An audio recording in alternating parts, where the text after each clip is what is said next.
não parar, não precipitar e não retroceder. Então dizer para esse cara, sabe quando nós vamos parar? Nunca. Nunca na sua porca vida. E aí pessoal, tranquilo? Então, se inscreva no canal, compartilhe, comente, ajude nosso canal. Os links estão na descrição do vídeo. Você pode participar pelo Apoie-se, pela vaquinha. Qualquer forma de ajuda será muito bem-vinda. Pode curtir, comentar e compartilhar também para ajudar nosso canal. Quem quiser seguir a gente nas redes sociais estão todas aí na descrição do vídeo. Muito obrigado, sempre com Deus, pátria, família e liberdade. Tamo junto, forte abraço.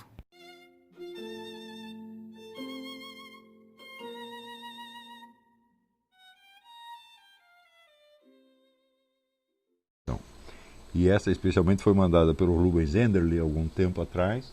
Eu não vi que ela estava lá, porque são muitas mensagens que chegam por dia. E agora o João Emiliano me mandou novamente a mensagem do Rubens. É uma mensagem um pouco comprida, vou resumi-la, mas trata de temas que já foram abordados aqui.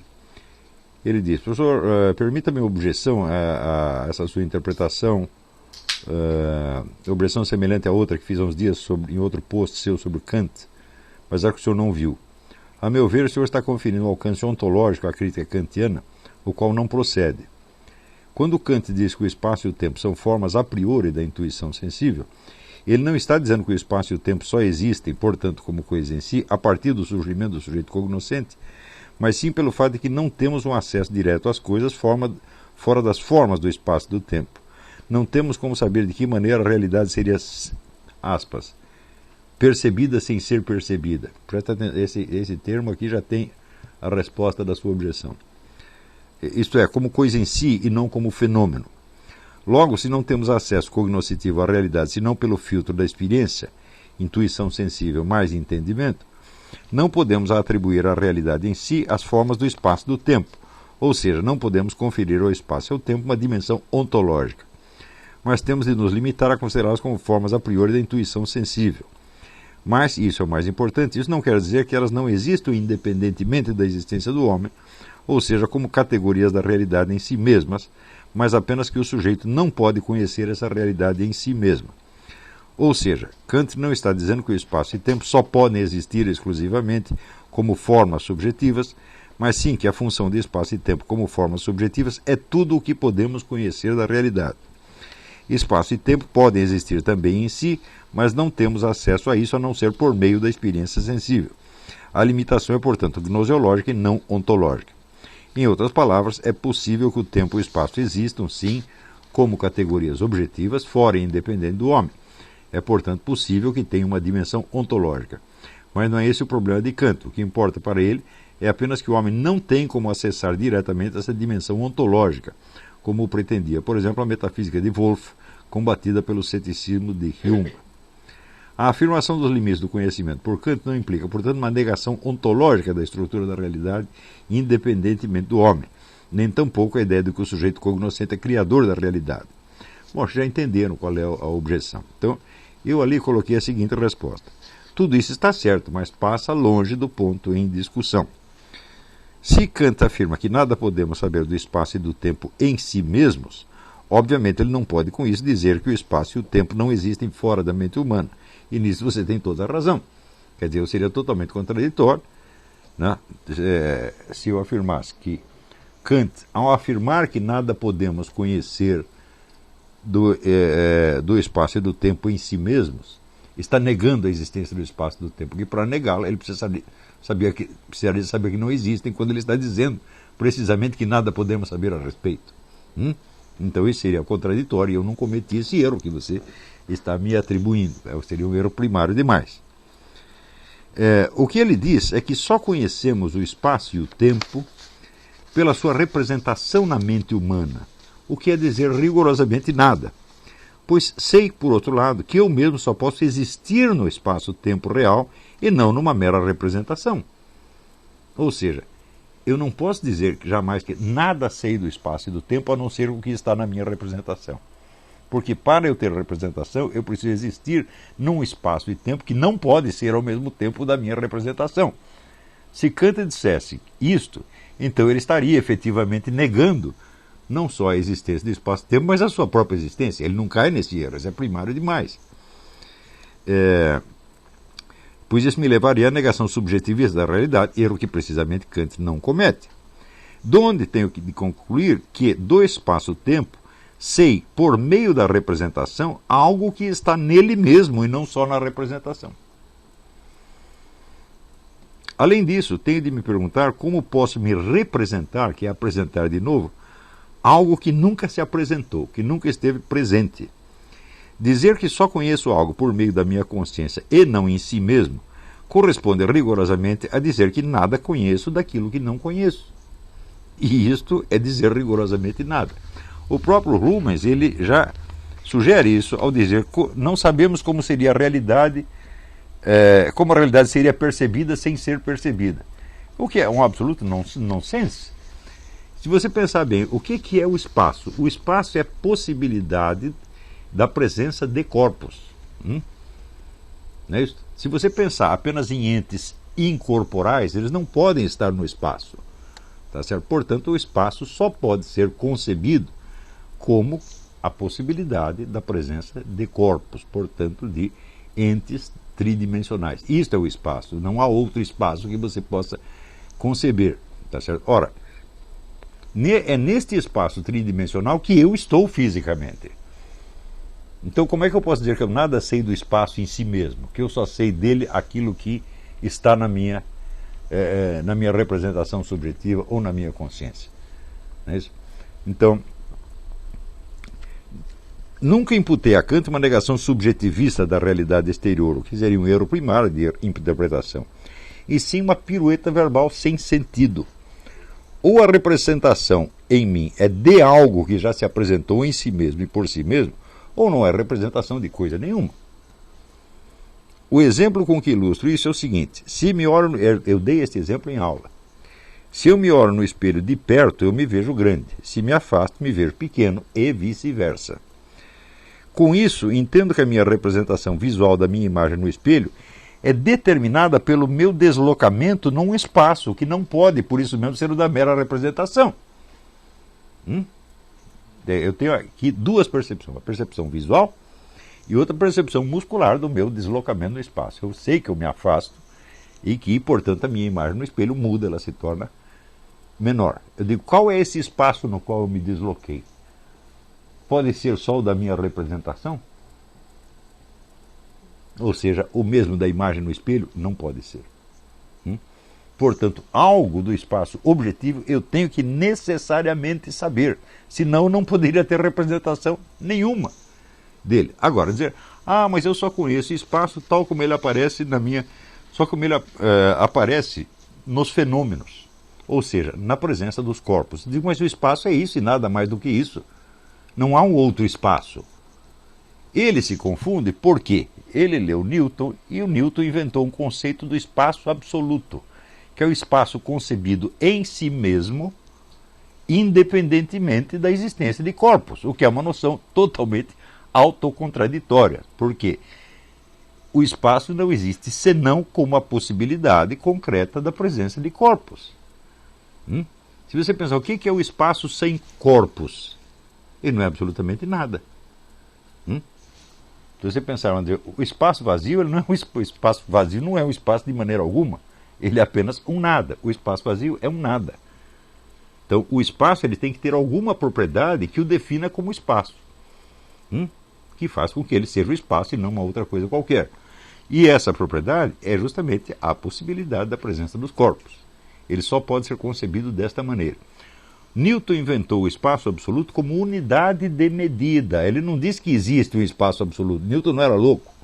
Aliás, era louco, mas não nesse sentido. Newton era louco no sentido emocional, de bater nas pessoas, ficar bravo, ter acesso de fúria. Então, ele era louco nesse sentido. Mas, intelectualmente, ele não era louco. Então,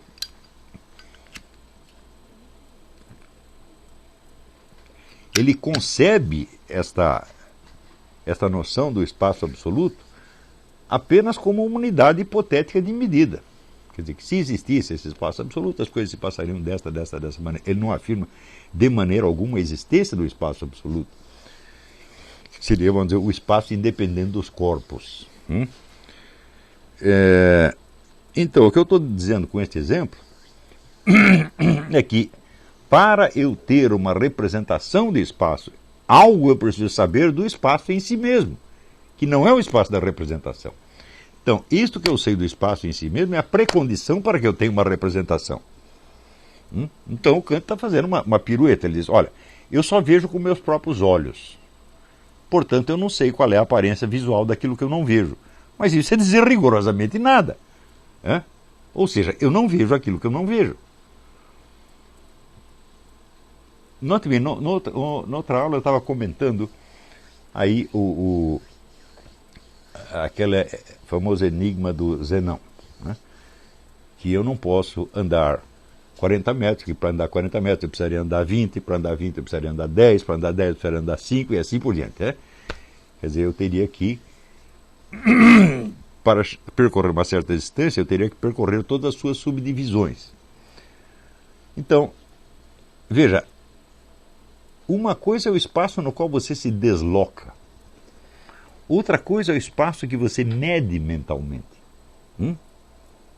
Quando você mede mentalmente, você não está se deslocando no espaço. Ora, o que é a medida? A medida é você comparar uma extensão com outra extensão. Você sempre tem que ter uma unidade de medida, por exemplo, metros, centímetros, léguas, jardas, etc, etc. De onde vêm essas medidas? Elas são arbitrárias. Você pode ser, como fizeram na Inglaterra, o pé, o braço do rei, etc, etc. Ou pode ser de uma proporção qualquer da circunferência da Terra, como fizeram no sistema métrico. Só vai entender isso se apreender a diferença entre tamanho e medida. Quer dizer, o tamanho é uma propriedade que um objeto tem em si mesmo e que não depende da comparação dele com outros. A medida é exatamente essa comparação. Ora, essa comparação não está no objeto, essa comparação está na sua representação, na sua mente. Não é isso? Então, a mente pode subdividir o tamanho de uma coisa quantas vezes ela queira. Porém, pergunto eu, o corpo do indivíduo se deslocando poderia fazer essa mesma subdivisão? Isso é absolutamente... Não apenas isso é tolo, mas é impossível. Você diz, olha, para eu andar 20 metros, eu tenho que andar 10, para andar 10 eu tenho que andar 5, etc, etc, etc. Tá certo? Eu estou fazendo uma subdivisão mental. O que não quer dizer que ao me deslocar, eu vou andar cada vez menos. Eu vou andar uma distância cada vez menor. Isso seria exatamente o não andar, eu ficar parado. Não é isso? Se você pegar a medida e for subdividindo, você chega no infinitesimal. Ou seja, num quase zero. Então isso é a mesma coisa que para eu andar 20 metros, eu precisaria andar quase zero e não sair do lugar. Então você vê que há aí uma confusão entre o tamanho, que é a propriedade objetiva dos entes, e a medida, que é uma comparação subjetiva. Então você está confundindo o objeto com a representação dele na mente. Esta é praticamente a origem de todos os equívocos filosóficos. Filósofo atrás de filósofo cai neste problema. E este enigma, vamos dizer, quando alguém respondeu que o movimento se demonstra andando, parece que está fazendo apenas uma piada, mas demonstrar o movimento andando significa você constatar que o movimento não é uma medida mental que você está fazendo. É um deslocamento efetivo no espaço.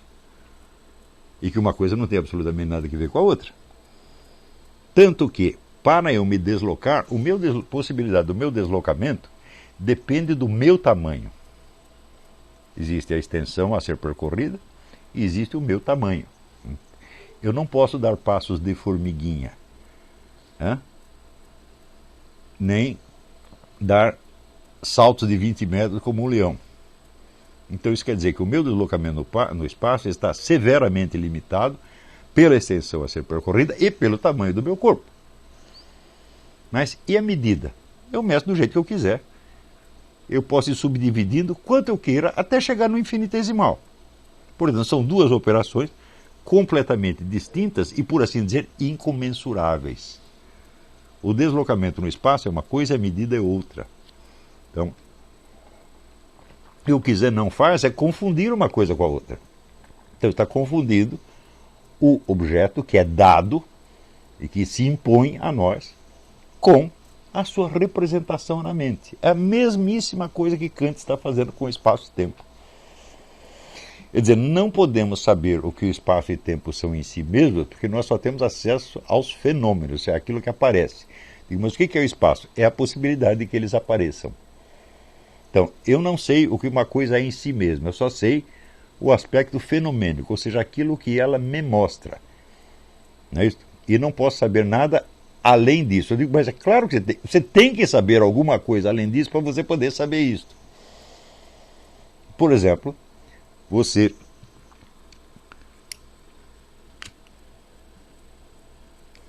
saber que a coisa que se apresenta para você tem limitações intrínsecas que só lhe permitem apresentar-se de uma certa maneira. Por exemplo, uma pedra não pode se comunicar com você auditivamente, falando com você, ou cantando, ou gritando. Você sabe que isso não pode, porque senão ela não seria uma pedra, seria um outro tipo de objeto. Portanto, ela tem uma limitação intrínseca que lhe dá uma espécie de leque de possibilidades de apresentação. Pode ser enormemente variado, porém sempre limitado. Não é isso? Qualquer coisa que me apareça como fenômeno, eu vou dar um exemplo aqui. Olha, eu sei que eu só vejo 3 lados disso ao mesmo tempo. Vocês também. Vocês nunca vão ver os 6 lados ao mesmo tempo. Você só vê 3. Não é isso? Agora, pergunto eu, esta caixa, ela tem em si mesma a possibilidade de exibir-se com os seus 6 lados para o mesmo lado ao mesmo tempo? Não, porque se ela fizesse isso, ela seria uma figura plana e não um objeto tridimensional. A limitação não está na minha percepção, está na estrutura do objeto. E eu tenho de saber isto, porque senão eu não poderia saber sequer a diferença entre o objeto e a minha percepção dele. E eu estaria em pleno mundo alucinatório. Então o que o Kant está querendo dizer é o seguinte, é que eu não percebo aquilo que não percebo. É só isso. E não está dizendo nada. É uma coisa de uma vacuidade monstruosa. Agora, expressa de uma tal maneira que cria para nós uma pseudo-dificuldade do mesmo tipo que o paradoxo de Zenão de Eleia nos cria. Quando ele nos fala da impossibilidade de conhecer as coisas em si mesmas e que só podemos conhecê-las pelo lado fenomênico, pergunto eu, mas que outra coisa elas poderiam ser senão fenômenos? Se elas não têm a capacidade de se mostrar, eu nada sei delas. Para que elas tenham a capacidade de se mostrar e ser fenômenos, é absolutamente necessário que elas sejam alguma coisa a mais. Se elas fossem somente fenômenos, aí simplesmente não haveria mais nada o que conhecer. E eu não posso, não posso ser criticado por não conhecer uma coisa que não existe para ser conhecida. Então, quer dizer, a própria limitação no modo de apresentação do objeto exige que eu saiba dele algo mais além daquilo que ele apresenta. E isso é sempre e sempre e sempre assim. Nós nunca reduzimos nenhum objeto à sua mera presença à sua mera aparência fenomênica. E é isto que nos permite distinguir, por exemplo, quando estamos vendo uma coisa e quando estamos apenas pensando. Olha, por exemplo, se eu vejo um elefante, a figura do elefante é relativamente igual àquela que ele tem quando eu a imagino. Como é que eu sei a diferença? É porque eu sei que o elefante real tem algo a mais do que a sua aparência fenomênica. E aí, pessoal, estamos mandando aí caneca para todo o Brasil. Muito obrigado ao pessoal que ajuda o nosso canal aí adquirindo as canecas. Também é uma forma da gente interagir. Muito obrigado. Também valeu aí pelas dicas, pelos comentários aí positivos ao nosso canal. Muito obrigado mesmo. Isso aqui é uma forma da gente manter o canal no ar. Tranquilo? Tamo junto aí, galera. Forte abraço, muito obrigado a todos. Quem quiser é só encomendar, essa daqui já vai para São Paulo, Rio de Janeiro. Todo o Brasil a gente manda. Valeu, tamo junto.